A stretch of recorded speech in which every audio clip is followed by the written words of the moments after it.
Caso Robinho, todo mundo já falou do caso Robinho. Vários jornais, vários canais, pessoas comentando com tudo que aconteceu. E as informações giram em torno de uma condenação em primeira instância que aconteceu há 7 anos atrás lá na Itália. Em interceptações telefônicas autorizadas pela justiça italiana, Robinho revela que participou do ato junto com mais 5 amigos. E segundo as investigações, na madrugada do dia 22 de janeiro de 2013, uma albanesa de 23 anos foi levada para um camarim de uma boate, onde foi abusada por 6 homens, e entre eles estaria o Robinho. E nessa ocasião a mulher estaria completamente embriagada. E aí, em conversas gravadas pela justiça italiana, um músico que estava trabalhando na boate nesse dia, o Jairo Chagas, liga para Robinho para dizer: ei, cara, tá acontecendo aqui umas investigações, a polícia chegou aqui, tá perguntando pra todo mundo como foi, como deixou de acontecer. E aí Robinho fala do outro lado da ligação: estou rindo porque não tô nem aí, ó. A mulher estava completamente bêbada, não sabe nem o que aconteceu.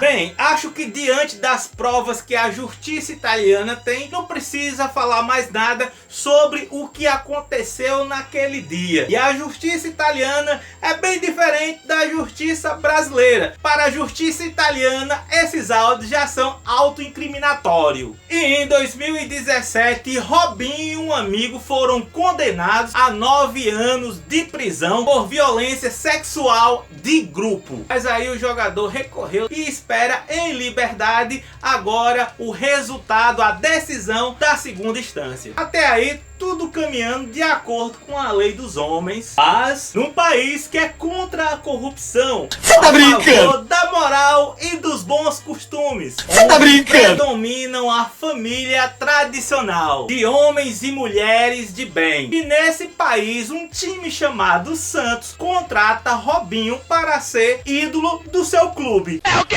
Uma pessoa que foi condenada em primeira instância por estupro em outro país vai ser ídolo de jovens, de adolescentes, de futebol. Quer dizer, para esses empresários, diretores do clube, não importa o crime, o importante vai ser o lucro. Mas aí, uma onda de indignação nas redes sociais pressionaram o time do Santos e eles cancelaram o contrato. Lembrando que o Santos só voltou atrás porque estava correndo o risco de perder os seus patrocinadores. Quer dizer, perder dinheiro. Agora, vejam que interessante. Enquanto estava acontecendo as pressões nas redes sociais, vejam o que o Robinho fala sobre essas pressões. Infelizmente existe esse movimento feminista, que não sei o que, muitas mulheres às vezes não são nem mulheres, para falar o português claro. Infelizmente existe um movimento feminista, quer dizer que a culpa de tu ter provavelmente cometido esse crime é porque existe um movimento feminista?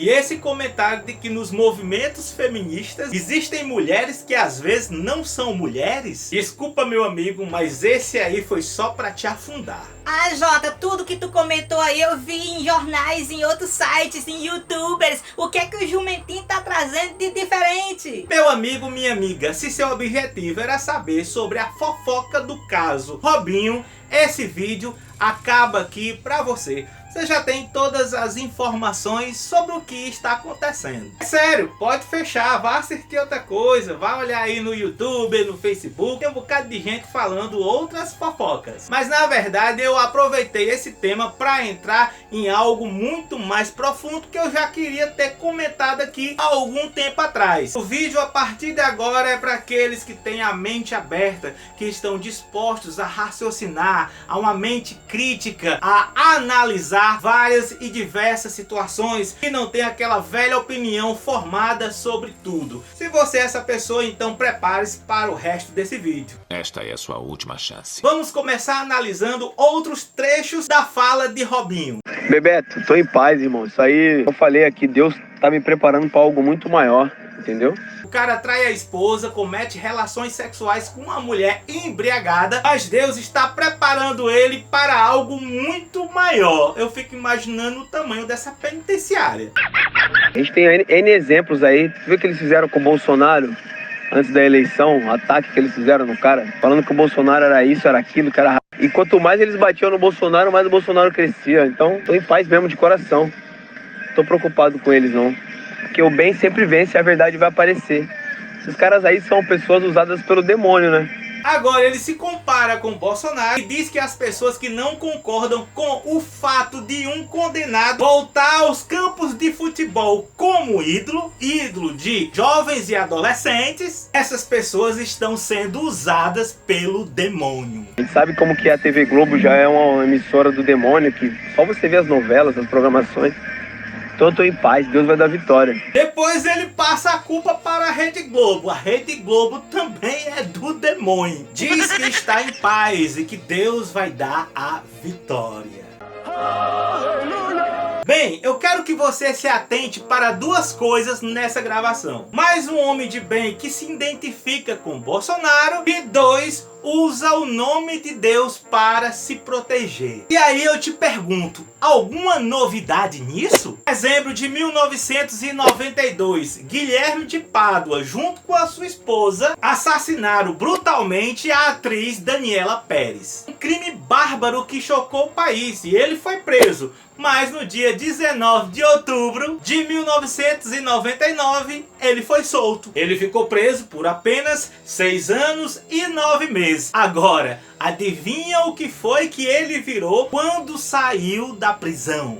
Não sou mais eu quem vivo, mas Cristo vive em mim. Isso mesmo, um pastor. Agora eu vou fazer uma pergunta mais difícil. Adivinha quem ele apoiou em 2018 para presidente? Acreditando que o Bolsonaro vai perseguir os negros e os gays como Hitler perseguiu os judeus.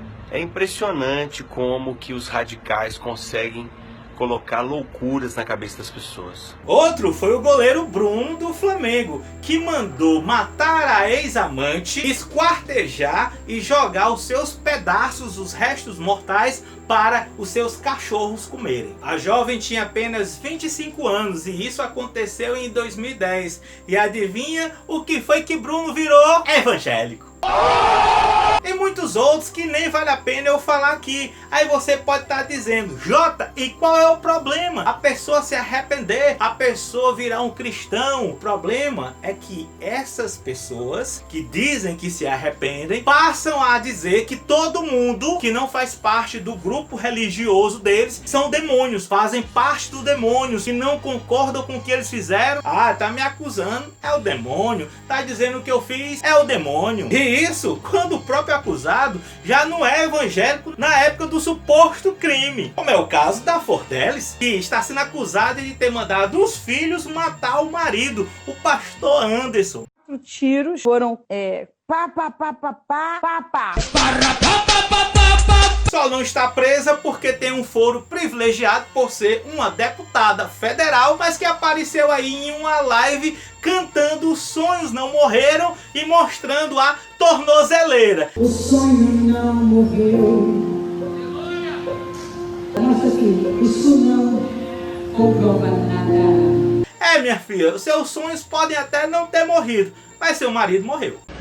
E o que todos esses que eu falei têm em comum? Se acham superiores, se acham acima da lei, colocam a Bíblia como se fosse um escudo, um campo de força. E você, que não cometeu crime algum, que trabalha para pagar suas contas, que não olha para a vida alheia, que não tá nem aí para a orientação sexual de outras pessoas, você é o demônio. Eles que cometeram um crime, não. Estão sendo protegidos por Deus. Deus tem um propósito, mas você é do demônio.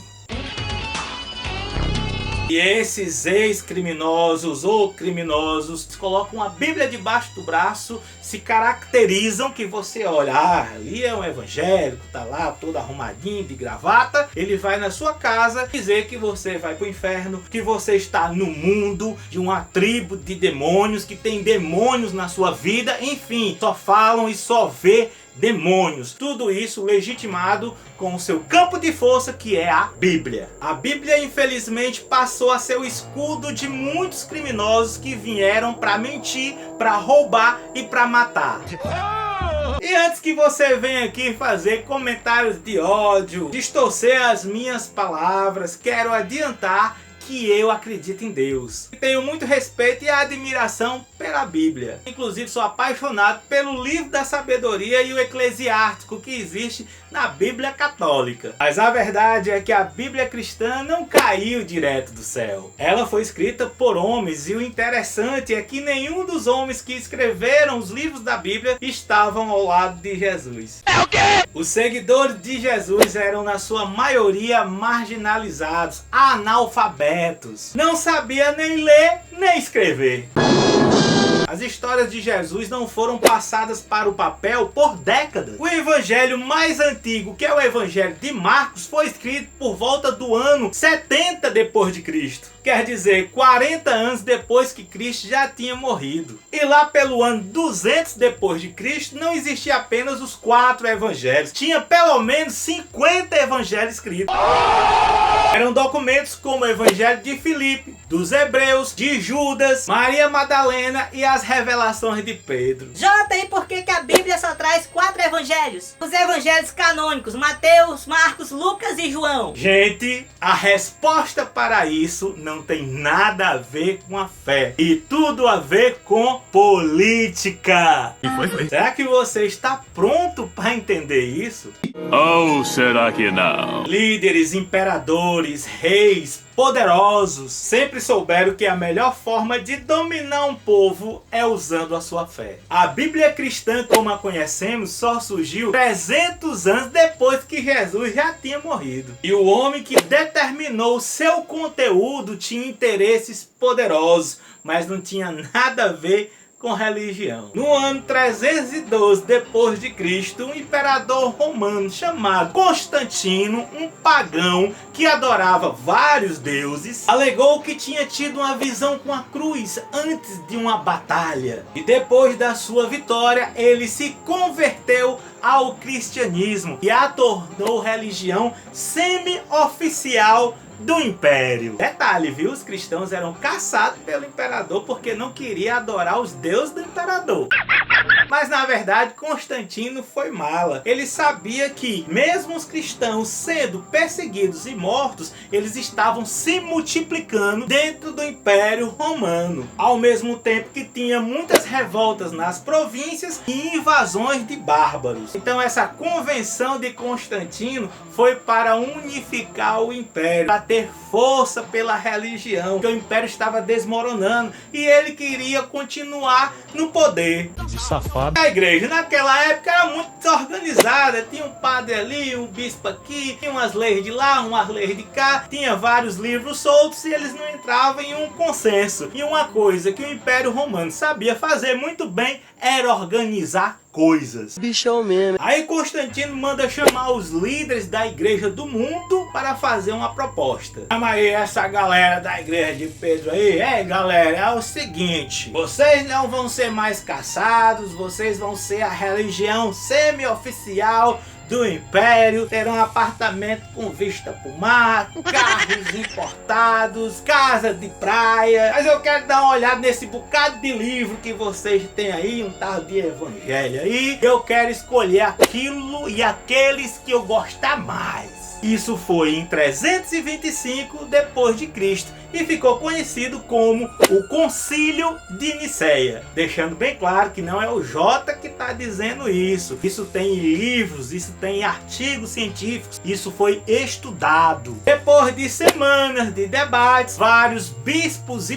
padres concordaram com um conjunto de princípios que unificaria todo o cristianismo e colocaram a religião sob o controle firme do imperador. Você disse é tudo burrice. Gente, houveram mudanças drásticas no cristianismo com Constantino. Tivemos uma redefinição total de como Deus deveria ser entendido. Deus agora era o protetor do Estado, que procura usar a religião para os seus próprios interesses, a unificação. Obedecer às leis do Estado agora era obedecer às leis de Deus. Parece verídico. Agora veja que ironia, o mesmo Estado que o próprio Cristo foi contra, o mesmo Estado que caçou e matou os cristãos. Pelo amor de Deus, cara. E de todos os evangelhos, Constantino deixou bem claro quais ele queria que ficasse naquela Bíblia que estava sendo montada. Mateus, Marcos, Lucas e João. Esses evangelhos estavam de acordo com os propósitos da sua política. E no ano 382 depois de Cristo, sob o domínio do imperador Teodósio, outro concílio religioso literalmente proibiu que as pessoas lessem outros evangelhos que não fossem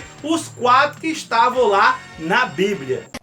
E gente, esses evangelhos foram caçados, os seus donos foram presos ou mortos. Jota, mas que diacho tinha nesses evangelhos que tornavam eles tão ameaçadores, a ponto de ser banidos ou destruídos? Bem, ninguém soube por quase 2000 anos. Mas em 1886, nas areias do deserto do Egito, emergiu o Evangelho de Pedro. E depois, no século XX, apareceram muito mais. Em 1945, uma descoberta assombrosa revelou uma vasta coleção de evangelhos perdidos, que viria mudar para sempre a história do cristianismo. As pessoas acreditaram por quase 2000 anos que só existiam 4 evangelhos. Então isso foi um choque para os líderes cristãos, tanto católicos como protestantes. Esses líderes estavam morrendo de medo com que os historiadores, os arqueólogos, os cientistas, os doutores iam achar, iam entender, iam decifrar esses pergaminhos, desses evangelhos que estavam enterrados. E não deu outro, meu amigo. Esses evangelhos contradizem muitas informações sobre a vida de Cristo, sobre quem foi Cristo, sobre o que ele ensinou. Esses são os evangelhos apócrifos, clandestinos. E dentre todos, aquele que é o meu xodó é o evangelho de São Tomé. Nos evangelhos canônicos, os tradicionais, dizem que Jesus é o único Filho de Deus. Mas os pergaminhos de São Tomé sugerem que todos nós podemos ser também filhos de Deus. Jesus pode ser nosso irmão. O Evangelho de Tomé prega uma ligação direta com Deus, um telefone vermelho. Você não precisa de igreja, você não precisa de padres, você não precisa de pastores. Agora, o mais chocante nesses evangelhos que foram descobertos é que alguns deles colocam em dúvida a divindade de Jesus Cristo. Jesus é descrito apenas como um homem que segue a Deus, que prega a evolução espiritual, um revolucionário que é contra as injustiças sociais, um homem que foi crucificado por bater de frente com a elite romana e com a elite judaica. Veja, gente, não sou eu que estou dizendo isso, isso é o que tem lá nos pergaminhos, foram encontrados. Jota, isso pondo que isso seja verdade, então quem transformou Cristo em uma divindade? Bem, vamos refletir. Constantino adorava o deus Sol, o deus Horus, que nasceu no dia 25 de dezembro, 3000 anos antes de Cristo, de uma virgem chamada Ísis. Seu nascimento foi acompanhado de uma estrela no leste que, por sua vez, foi seguida por 3 reis. Com 12 anos era uma criança prodígio e com 30 anos foi batizado. Horus teve 12 discípulos, fazia milagres e também foi traído. Foi crucificado e morto e também ressuscitou depois de 3 dias. Também era considerado filho de Deus, caminhou sobre as águas e, para diferenciar, Deus transformou Horus em uma montanha. Ele foi transfigurado. Bem, Coincidentemente, esse era um dos deuses qual Constantino reverenciava. E foi Constantino que estava no Concílio de Nicéia criando, editando a Bíblia cristã. Mais uma vez deixando bem claro que isso é mitologia, eu estou apenas passando informações. Agora, Jota, o que tudo isso tem a ver com o caso Robinho? Tudo leva a gente refletir que a Bíblia cristã ela foi criada e editada com um propósito político para fortalecer um Estado, depois para justificar mortes e perseguições. Durante muitos anos está sendo usada como escudo de criminosos para justificar e amenizar os seus erros. Como eu tinha citado no decorrer desse vídeo, eu amo a Bíblia, adoro estudar os seus fatos e contextos históricos e acho super importante se relacionar, conviver, congregar com outras pessoas, em templos, em igrejas, mas isso não faz de você uma pessoa especial, melhor do que as outras. Seu verdadeiro relacionamento com o Criador é sozinho, é nas suas conversas, nas suas orações, no íntimo do seu quarto. E conhecer a ciência e a verdadeira história do cristianismo não é para se rebelar contra Cristo, é conhecer a verdade para ela te libertar. Não ser dominado e manipulado por falsos profetas. É lutar contra a ignorância, o fanatismo, a tirania. E deixar de ser tão interesseiro, né? Tem gente que só quer amizade com Cristo se ele fizer milagres, se ele sair por aí fazendo milagres. É porque no próprio evangelho, várias vezes, Cristo diz que não fez milagre não, né? Ele diz, vá, ó, tua fé te curou, tua fé curou isso, tua fé pode transportar montanhas. Ele deixa claro que o poder, a fé está dentro de cada um. E eu vou falar por mim, independente de Cristo ter poder ou não, milagre ou não, ter ressuscitado ou não, ele não deixa de ser o homem incrível que ele representa. Por sua coragem, por sua inteligência, pelos seus ensinamentos, por ensinar uma nova doutrina que transformou a humanidade. E irmãozinho, fé e política não se misturam. O Brasil se tornará uma grande nação quando a gente separar igreja de Estado.